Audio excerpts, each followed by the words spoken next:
Israel kembali mengumumkan tewasnya 9 tentara Israel dalam pertempuran melawan pejuang Hamas di Gaza. Tentara Israel pada Selasa 9 Januari 2024 mengumumkan terbunuhnya 9 tentara Israel di Gaza, sehingga total kerugian mereka dalam perang di jalur Gaza menjadi 187 orang tewas. Sebagian besar kematian baru ini berasal dari unit teknik yang bekerja di terowongan Hamas di jalur Gaza Selatan dan Tengah, di mana Israel mengalihkan fokusnya dalam pertempuran pada hari Sabtu, mengumumkan pembongkaran infrastruktur gerakan tersebut di Gaza Utara. Tentara Israel sebelumnya mengumumkan bahwa 4 tentaranya tewas, jumlahnya diperbarui menjadi 9 dan semuanya meninggal pada hari Senin setelah keluarga mereka diberitahu. Media Zionis mengakui bahwa 9 perwira dan tentara dari tentara Zionis tewas dan lainnya terluka dalam 2 serangan terpisah di jalur Gaza dalam 24 jam terakhir.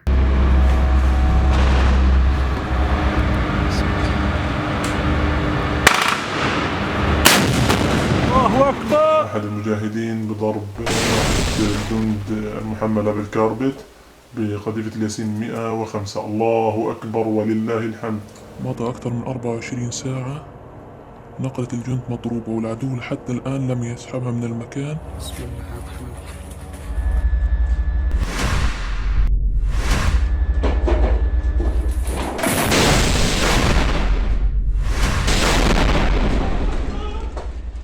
الله أكبر.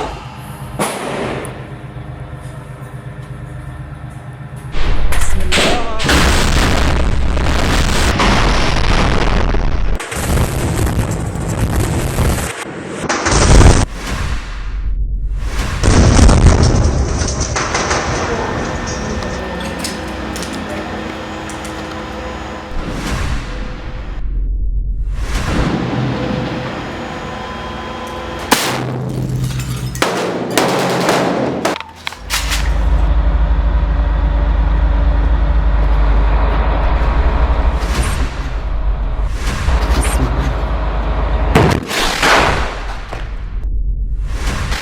Download Tribun X sekarang, menghadirkan lokal menjadi Indonesia.